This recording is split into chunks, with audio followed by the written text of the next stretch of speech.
All around the world, cyclists are spending their weekends qualifying for Paris Brest Paris.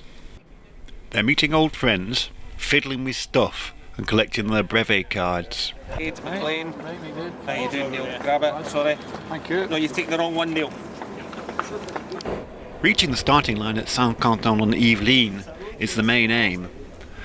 But the long rides we have to do give us the opportunity to see a lot of the world and to eat 5 meals a day.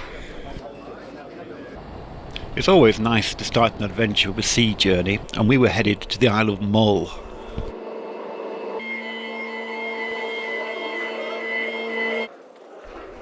The start of an audax can often be a hurried affair, but our nautical prologue had put the field in a holiday mood. We were a mixed bunch. Many of us had completed Paris Brest Paris a number of times, while others had never ridden further than 200 kilometres. I'd ridden a lot of the route. Others had never ridden in Scotland, and probably only the organiser had ridden all of the route on a single day out. So we all had our own personal unknowns, but some unknowns are more unknown than others. Audaxes in busy parts of the world can have complicated route sheets. The Highlands and Islands aren't really like that. It'll be daft having a route sheet for this, really, aren't you? I think you do.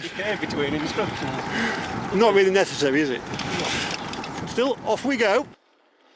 It's 73 beautiful kilometres from Craignewer to Fishnish, and that took us 4 instructions on the route sheet. At times it felt criminal not to linger, but we had a ferry to catch. We were heading back to the mainland for the next chapter in our adventure. Audaxes can be quite lonely affairs, with everybody cycling along in their own bubble, so it was nice to get together again on the ferry. It was quite nice to slow down a bit and connect with the locals. Just our stuff. Stuff, you get stuff here. You get stuff, yeah, you get all sorts of stuff. Any stuff you need. You got a card now, you're quite happy. I need more than stuff. Even on a day like this, our thoughts turned to Paris Brest Paris and what to expect. You did it before? No. What do you think it'd be like then? I think there'll be lots of people. I mean, the French are really into cycling, aren't they? And Oh yeah. so I think it'll be quite an event. So you think it might be tough then? I think it probably will be in terms of just endurance and keeping going. I'm not very good at going without my sleep. Oh. But I think what's the word? The Ambience. The ambience and the French enthusiasm for cycling will carry me through. I'm looking forward to it. I'm sure I can do it. I've got every confidence in my pilot to get me through it. And I can imagine how euphoric I'll feel at the end. And knackered. And that, yes. I'd done the next part of the ride 6 times before, but never in such superb weather. These extensive mountain views were completely new to me, but not the one nasty hill on the whole ride. Scotland is actually a fairly flat place to cycle, but you tend to remember the hills there are.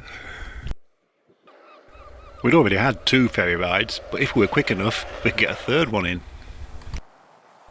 There are 2 ways around Loch Linney, and the quiet way needs the ferry. They leave every half hour, and we didn't want to wait. We timed it just about perfectly. You've had 3 ferries and 3 breakfasts. We'd now done 220 kilometres, and with 80 to go, I topped up with Coke. The scenery just kept coming, but nightfall was going to curtail the filming. Paris pub. It's been a superb day out, and I hope I can repeat it one day. This is one ride that's going to take a lot of beating. So did you go well then? Did you enjoy it? Yeah, it was really fun. Yeah, really fun. What time did you stay up till?